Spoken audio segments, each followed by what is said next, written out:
আসসালামু আলাইকুম। নবম ও দশম শ্রেণীর সুপ্রিয় শিক্ষার্থীবৃন্দ, আজকে আমি তোমাদেরকে চট্টগ্রাম বোর্ড ২০২৪ সালে ত্রিকোণমিতি নবম অধ্যায় থেকে যে প্রশ্নটি এসেছিল সেই প্রশ্নটির সমাধান করে দেখাবো। তার আগে তোমরা যারা এখনও আমাদের এই চ্যানেলটিকে সাবস্ক্রাইব করোনি তারা এখন এই চ্যানেলটিকে সাবস্ক্রাইব করে রাখো। আর যারা সাবস্ক্রাইব করেছো তাদেরকে অসংখ্য ধন্যবাদ। আমাদের চট্টগ্রাম বোর্ড ২০২৪ সালে ত্রিকোণমিতি নবম অধ্যায় থেকে যে প্রশ্নটি এসেছিল, এখানে আমাদের উদ্দীপকে বলা হয়েছে cos b সমান √3 sin b এবং √2 মাইনাস sin p সমান cos p, যেখানে b এবং p হচ্ছে সূক্ষ্মকোণ। আর এখানে আমাদের ক নং যে প্রশ্নটি রয়েছে, এখানে আমাদের বলা হয়েছে tan 9x সমান cot 9x হলে x এর মান নির্ণয় করো। এখানে আমাদের x এর মানটি নির্ণয় করতে হলে এখানে আমাদের যে মানটি দেওয়া রয়েছে tan 9x সমান cot 9x, আমাদের এই মানের ভিত্তিতে এখানে x এর মানটি নির্ণয় করতে হবে। তো এখানে আমাদের ক নং প্রশ্নটি সমাধানের জন্য আমরা শুরুতে লিখব দেওয়া আছে এখানে আমাদের দেওয়া আছে কি tan 9x সমান cot 9x। এখন এখানে আমরা লক্ষ্য করি এখানে আমাদের সমানের বাম পাশে যে ত্রিকোণমিতিক অনুপাতটি রয়েছে সেটি হচ্ছে tan, আর সমানের ডান পাশে যে ত্রিকোণমিতিক অনুপাতটি রয়েছে সেটি হচ্ছে cot। এক্ষেত্রে আমাদের উভয় পাশের ত্রিকোণমিতিক অনুপাতগুলো একই রকম থাকতে হবে, অর্থাৎ উভয় পাশে tan থাকতে হবে, না হয় উভয় পাশে cot থাকতে হবে। তো এক্ষেত্রে আমরা যে কোনো একটি ত্রিকোণমিতিক অনুপাতকে অপরিবর্তিত অবস্থায় রেখে বাকি যে ত্রিকোণমিতিক অনুপাতটি থাকবে সেটিকে আমরা সূত্র নিয়ে দুইটি ত্রিকোণমিতিক অনুপাতকে একই রকম বানাবো। তো এখানে আমরা দ্বিতীয় লাইনটি এভাবে লিখতে পারি, বা tan 9x সমান এখানে রয়েছে আমাদের cot 9x, আমরা এখানে cot 9x লিখব না, এটিকে আমরা সূত্র নিয়ে দুইটিকে একই রকম বানাবো। এখানে রয়েছে cot 9x, আর আমরা জানি cot থিটা সমান কি tan 90 degree minus theta. cot থিটার পরিবর্তে আমরা লিখি tan 90 ডিগ্রি মাইনাস থিটা, আর এখানে cot 9x এর পরিবর্তে আমরা লিখব কি tan 90 ডিগ্রি, আমরা এখানে মাইনাস থিটা না লিখে এখানে কি লিখব মাইনাস 9x, অর্থাৎ cot থিটার পরিবর্তে আমরা লিখি tan 90 ডিগ্রি মাইনাস থিটা, আর এখানে আমাদের 9x থাকার কারণে আমরা এখানে লিখব tan 90 ডিগ্রি মাইনাস 9x। এখন যদি আমরা উভয় পাশে tan বাদ দিয়ে দেই তাহলে এখানে আমাদের বাকি থাকলো কি, এখানে বাকি থাকবে 9x, আর এখানে আমাদের tan বাদ গেলে বাকি থাকবে কি 90 ডিগ্রি মাইনাস 9x। এখন এখানে আমরা লক্ষ্য করি আমরা এখান থেকে যেহেতু x এর মানটি নির্ণয় করব, তো এখানে আমাদের x যুক্ত অংশগুলোকে সমানের বাম পাশে থাকতে হবে। এখানে আমাদের সমানের বাম পাশে 9x রয়েছে, আমরা এটি লিখলাম, আর এখানে রয়েছে মাইনাস 9x, এটিকে যদি আমরা পক্ষান্তর করে বাম পাশে নিয়ে আসি এই মাইনাস 9x হয়ে যাবে কি প্লাস 9x সমান 90 ডিগ্রি, অর্থাৎ আমাদের 9x আর 9x এখন যোগ করতে হবে। 9x আর 9x যদি আমরা যোগ করি, 9 আর 9 যোগ করলে হয় কত 18, 18x সমান 90 ডিগ্রি। এখান থেকে যেহেতু আমরা x এর মানটি নির্ণয় করব, তাই আমরা এর পরের লাইনটি এভাবে লিখব, বা x সমান এখানে রয়েছে 90 ডিগ্রি, আর আমাদের সমানের বাম পাশে x এর সাথে 18 গুণ আকারে রয়েছে, তো এখানে আমরা ভাগ চিহ্ন দিয়ে 18কে আমরা এখানে 90 ডিগ্রির নিচে লিখব। এখন যদি আমরা এখানে 90 ডিগ্রিকে 18 দ্বারা ভাগ করি তাহলে আমরা এখানে পাচ্ছি 5 ডিগ্রি, অর্থাৎ আমাদের x এর মান হচ্ছে 5 ডিগ্রি। আমাদের বলা হয়েছিল কি x এর মান নির্ণয় করো, আমরা x এর মান পেয়েছি কত 5 ডিগ্রি। তাহলে এটি হচ্ছে আমাদের ক নং যে প্রশ্নটি সেটির সমাধান। এখন আমরা খ নং যে প্রশ্নটি রয়েছে এই প্রশ্নটির সমাধান করব। এখানে আমাদের বলা হয়েছে cosec square B minus sec square B by sin square B minus cos square B এর মান নির্ণয় করো। আমাদের খ নং প্রশ্নে যে ত্রিকোণমিতিক অনুপাতগুলো রয়েছে প্রত্যেকটি ত্রিকোণমিতিক অনুপাতের পাশে আমাদের যে কোণটি রয়েছে সেটি হচ্ছে আমাদের বি কোণ।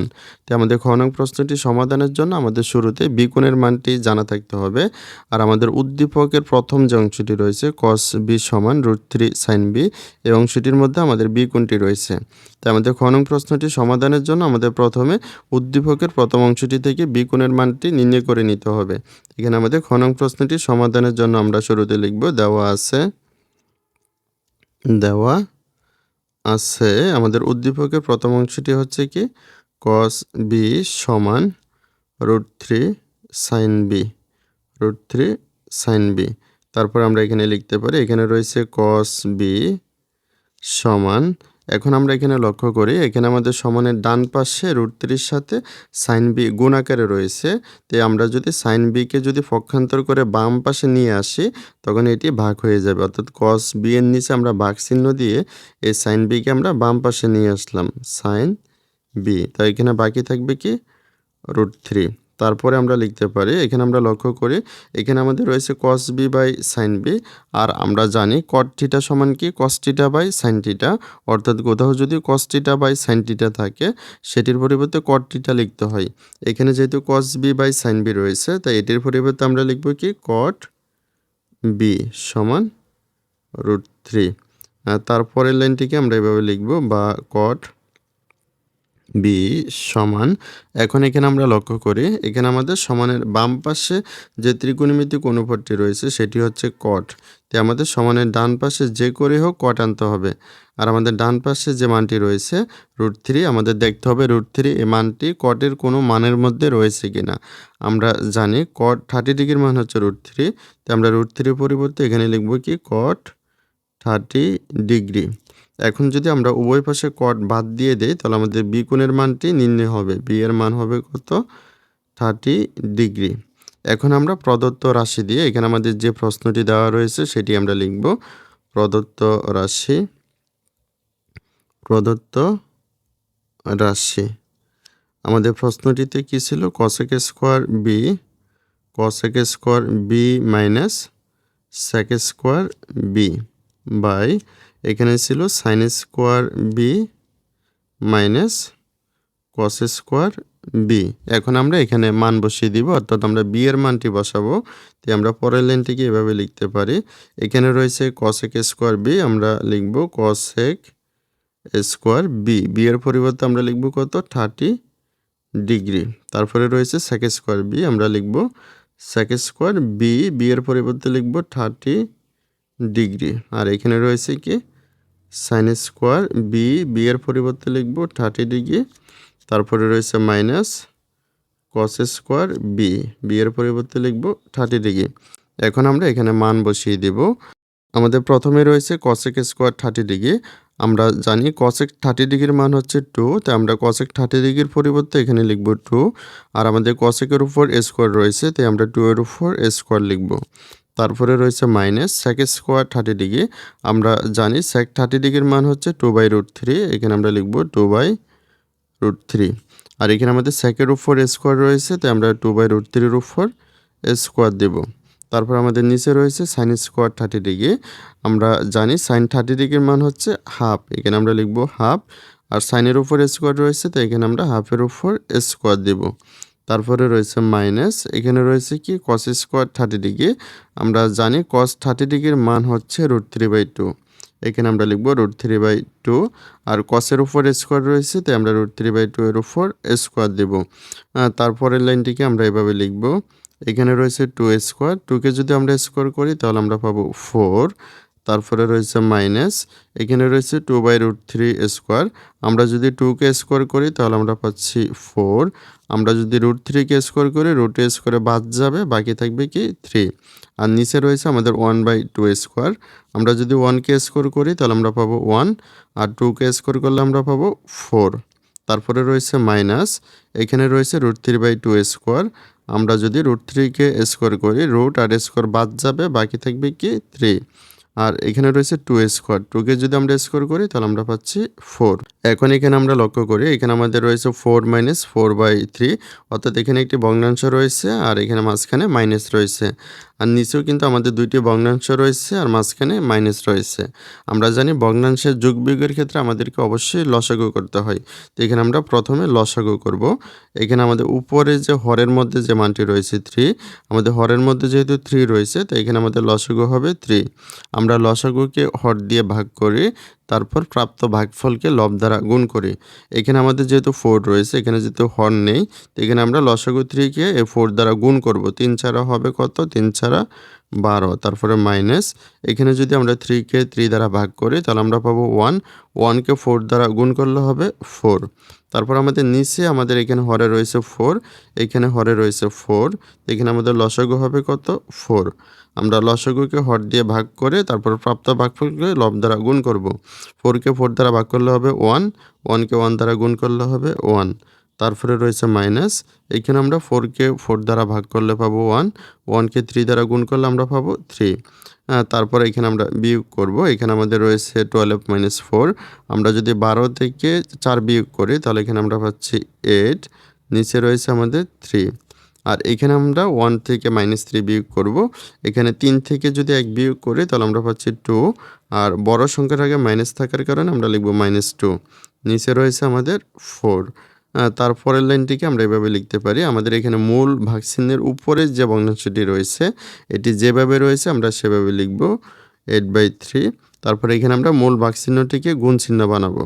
যখনই আমরা মূল ভাগচিহ্নকে গুণ চিহ্ন বানাবো তখনই আমাদের নিচের যে ভগ্নাংশটি থাকবে সেটি উল্টে যাবে, অর্থাৎ এখানে রয়েছে -2/4, এটি হয়ে যাবে কত 4/2, 4/2, অর্থাৎ 4 চলে যাবে উপরে, 2 চলে আসবে নিচে।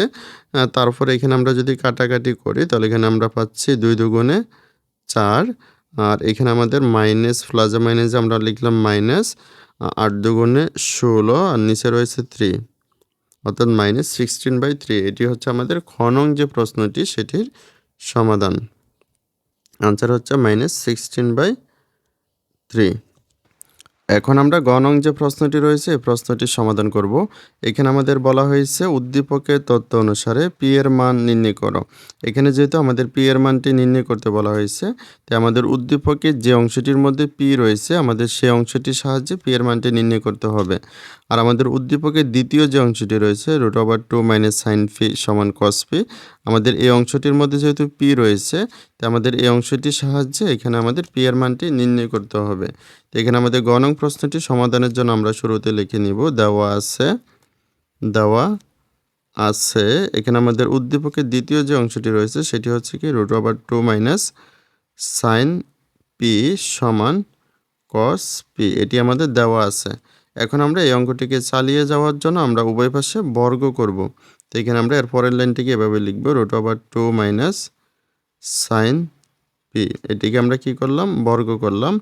আর আমাদের ডান পাশেও বর্গ করতে হবে, এখানে রয়েছে cos p, আমরা এটিকে বর্গ করলে হবে কি cos স্কয়ার p, এখানে আমরা লিখে দিতে পারি বর্গ করে। তারপরে এখানে আমরা লক্ষ্য করি এখানে আমাদের রয়েছে কি √2 - sin p হোল স্কয়ার, যেটি হচ্ছে আমাদের a - b হোল স্কয়ারের সূত্রের অনুরূপ। আমাদের a - b হোল স্কয়ারের সূত্রটি হচ্ছে কি a² - 2ab + b স্কয়ার।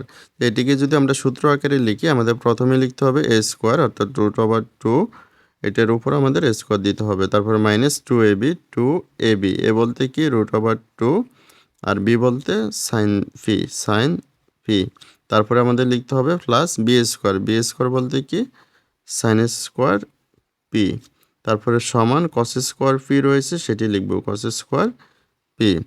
তারপরে এখানে আমরা লক্ষ্য করি এখানে রয়েছে √2 স্কয়ার, এখানে রুট আর স্কয়ার যদি বাদ যায় বাকি থাকে কি 2, তারপরে রয়েছে -2 × √2 × sin p, এটিকে যদি আমরা গুণ করি তো আমরা পাচ্ছি কি 2√2 sin p, তারপরে রয়েছে প্লাস sin স্কয়ার p, তারপরে রয়েছে সমান cos স্কয়ার p। এখানে আমরা লক্ষ্য করি এখানে আমাদের বাম পাশে যে ত্রিকোণমিতিক অনুপাতগুলো রয়েছে সেগুলো হচ্ছে সাইন, আর ডান পাশে যে ত্রিকোণমিতিক অনুপাত রয়েছে সেটি হচ্ছে কস। এখান থেকে আমাদের পি এর মানটি নির্ণয় করতে হলে প্রত্যেকটি ত্রিকোণমিতিক অনুপাতকে একই রকম হতে হবে, অর্থাৎ সবগুলোকে সাইন হতে হবে, না হয় সবগুলোকে কস হতে হবে। আর আমাদের এখানে সাইনের পরিমাণ বেশি, সাইন রয়েছে 2 জায়গায় আর কস রয়েছে 1 জায়গায়। আমাদের যেটি পরিমাণে কম থাকবে সেটিকে আমরা চেঞ্জ করব, যেহেতু কস কম রয়েছে এটিকে আমরা সাইন বানাবো। তো আমরা এর পরের লাইনটিকে এভাবে লিখব বা 2 - 2√2 sin φ, তারপরে রয়েছে প্লাস sin স্কয়ার φ, তারপরে রয়েছে সমান cos স্কয়ার ফি। আমরা এখানে cos স্কয়ার ফি লিখব না, এটাকে আমরা চেঞ্জ করব। আমরা জানি cos স্কয়ার থিটা সমান কি 1 - sin স্কয়ার থিটা, তো এখানে cos স্কয়ার ফি এর পরিবর্তে আমরা লিখব কি 1 - sin স্কয়ার ফি। তাহলে এখানে আমাদের সবগুলো কিন্তু একই রকম হয়ে গেছে, আমরা এখানে লিখে দিতে পারি যেহেতু cos স্কয়ার থিটা সমান 1 - sin স্কয়ার থিটা, তো এখানে cos স্কোয়ার পি এর পরিবর্তে আমরা 1 মাইনাস সাইন স্কোয়ার পি লিখেছি। এখন প্রত্যেকটি ত্রিকোণমিতিক অনুপাত একই রকম হয়েছে, অর্থাৎ সাইন হয়েছে। এখন আমরা সবগুলোকে বাম পাশে রাখবো। এখানে রয়েছে 2 minus 2 root over 2 sine P, তারপরে রয়েছে প্লাস সাইন স্কোয়ার পি। তারপরে এখানে আমাদের সমানের ডান পাশে যে অংশটি রয়েছে এটিকে আমরা পক্ষান্তর করে বাম পাশে নিয়ে আসব। এখানে রয়েছে +1, এটি পক্ষান্তর করে বাম পাশে আনলে এটি হবে কি -1। তারপরে এখানে রয়েছে মাইনাস সাইন স্কোয়ার পি, এটি বাম পাশে আসলে হবে কি plus sign square P, plus sign square P. আর আমাদের ডান পাশে যেহেতু কোনো পদ বা কোনো সংখ্যা বাকি নেই, তো এখানে আমাদের লিখতে হবে কত 0। এখন আমরা এখান থেকে যোগ বিয়োগ করব। আমরা প্রথমে যেটি সূচক সবচেয়ে বেশি আমরা প্রথমে সেটির হিসাব করব। এখানে রয়েছে সাইন স্কোয়ার পি, এখানে রয়েছে সাইন স্কোয়ার পি। আমরা সাইন স্কোয়ার পি আর সাইন স্কোয়ার পি যদি যোগ করি তাহলে আমরা পাচ্ছি কি 2 সাইন স্কোয়ার পি, অর্থাৎ আমরা প্রথমে স্কোয়ারগুলো যোগ করে নিলাম। তারপর আমরা শুধু সাইন পি আছে এখানে এক জায়গায় -2 রুট ওভার 2 সাইন পি, এটিকে আমরা লিখব -2 রুট ওভার 2 সাইন পি। এখন আমরা সংখ্যাগুলো লিখব। আমাদের শুধু সংখ্যা রয়েছে এখানে +2, এখানে -1। আমরা যদি +2 আর -1 বিয়োগ করি, 2 থেকে 1 বিয়োগ করলে হবে কত 1। আর বড় সংখ্যার আগে প্লাস রয়েছে, আমরা লিখব +1 সমান 0। এখন এখানে আমরা লক্ষ্য করি এখানে আমাদের প্রথম যে পদটি রয়েছে এটিকে যদি আমরা স্কোয়ার আকারে লিখতে পারি, আর শেষের যে পদটি রয়েছে এটিকে যদি আমরা স্কোয়ার আকারে লিখতে পারি, তাহলে এটি আমাদের a² - 2ab + b² এর সূত্রে চলে যাবে। এটিকে আমাদের সূত্র নিতে হলে আমাদের এখানে প্রথম পদটিকে স্কোয়ার আকারে লিখতে হবে। এখানে রয়েছে 2, আমরা 2কে যদি স্কোয়ার আকারে লিখতে যাই তাহলে আমাদের একটি স্বাভাবিক 2 মানে 2টি রুট 2, অর্থাৎ এটিকে আমাদের রুট ওভার 2 আকারে লিখতে হবে। আর সাইনের উপর যেহেতু স্কোয়ার রয়েছে আমরা এখানে সাইন পি লিখে আমাদের এ স্কোয়ারটিকে আমরা একসাথে লিখব। অর্থাৎ আমরা যদি রুট ওভার 2কে স্কোয়ার করি, রুট স্কোয়ারে বাদ যাবে, আমাদের 2 আসবে। আর সাইন পিকে স্কোয়ার করলে সাইন স্কোয়ার পি আসবে। আর আমাদের শেষের যে পদ রয়েছে 1, এটিকেও আমরা স্কোয়ার আকারে লিখব। আমরা 1কে স্কোয়ার আকারে লিখলাম 1 স্কোয়ার, 1কে স্কোয়ার করলে আবার 1 হবে। এখন আমরা মাঝখানে কি লিখব -2ab, -2ab। এ বলতে কি রুট ওভার 2 সাইন পি, আর বি বলতে কি 1। তারপরে রয়েছে সমান 0, অর্থাৎ এটি হচ্ছে আমাদের a² - 2ab + b² এর সূত্র। আর আমাদের a² - 2ab + b² এর সূত্রটি হচ্ছে কি a - b হোল স্কোয়ার। তো আমাদের এটিকে আমরা a - b হোল স্কোয়ার আকারে লিখব। a বলতে হচ্ছে কি root over 2 sine P minus B বলতে হচ্ছে আমাদের 1, a - b হোল স্কোয়ার সমান 0। আমরা এখানে লিখে দিতে পারি কি যেহেতু a² - 2ab + b² সমান কি a - b হোল স্কোয়ার। যেহেতু a² - 2ab + b² সমান কি a - b হোল স্কোয়ার, তো এটি হচ্ছে আমাদের a² - 2ab + b², এটিকে আমরা কি a - b হোল স্কোয়ার আকারে লিখলাম। এখন আমাদের এখানে বাম পাশে যে স্কোয়ারটি রয়েছে এটিকে আমরা ডান পাশে নিয়ে আসবো। আমরা এখানে লিখব রুট ওভার 2 সাইন পি -1। আমরা স্কোয়ারটিকে ডান পাশে নিয়ে আসলে এটি হবে রুট ওভার 0। তারপর আমরা লিখতে পারি বা রুট ওভার 2 সাইন পি -1। আমরা যদি 0কে রুট করি তাহলে এটি হবে কত 0, বা রুট ওভার 2 সাইন পি, এখানে -1 রয়েছে, এটিকে যদি আমরা পক্ষান্তর করে ডান পাশে নিয়ে আসি এটি হবে কি +1। আর এখান থেকে আমরা পি এর মান বের করব। তো এখানে সাইন পি এর সাথে যে রুট ওভার 2 রয়েছে এটিকে আমরা ডান পাশে নিয়ে আসব। আমরা এখানে লিখব কি সাইন পি সমান, এখানে রয়েছে 1, আর এখানে আমাদের বাম পাশে সাইন পির সাথে রুট ওভার 2 গুণ আকারে রয়েছে। তো এখানে আমরা ভাগ চিহ্ন দিয়ে রুট ওভার 2টিকে নিচে নিয়ে আসলাম। তারপর আমরা লিখতে পারি সাইন পি সমান, এখন এখানে আমরা লক্ষ্য করি আমাদের এখানে সমানের বাম পাশে যে ত্রিকোণমিতিক অনুপাতটি রয়েছে সেটি হচ্ছে সাইন। তাই আমাদের সমানের ডান পাশে যে করে হোক সাইন আনতে হবে। আর আমাদের আগের লাইনে যে মানটি রয়েছে 1/√2, আমাদের দেখতে হবে এই মানটি সাইনের কোনো মানের মধ্যে রয়েছে কিনা। আমরা জানি সাইন 45 ডিগ্রির মান হচ্ছে 1/√2। তো এখানে আমরা 1/√2 পরিবর্তে কি লিখব সাইন 45 ডিগ্রি। এখন যদি আমরা উভয় পাশে সাইন বাদ দিয়ে দিই তাহলে আমাদের পি এর মান আসতেছে কত 45 ডিগ্রি। আর আমাদের এই প্রশ্নটিতে বলা হয়েছিল কি পি এর মানটি নির্ণয় করার জন্য। আমরা পি এর মানটি পেয়েছি কত 45 ডিগ্রি। আমরা এখানে আনসার দিয়ে লিখব 45 ডিগ্রি। তাহলে এটি হচ্ছে আমাদের গ নং যে প্রশ্নটি সেটির সমাধান। তাহলে সুপ্রিয় শিক্ষার্থীবৃন্দ, ভিডিওটি এ পর্যন্তই। ভিডিওটি তোমাদের কাছে ভালো লাগলে অবশ্যই লাইক, কমেন্ট, শেয়ার করে পাশে থাকবে। সকলকে অসংখ্য ধন্যবাদ।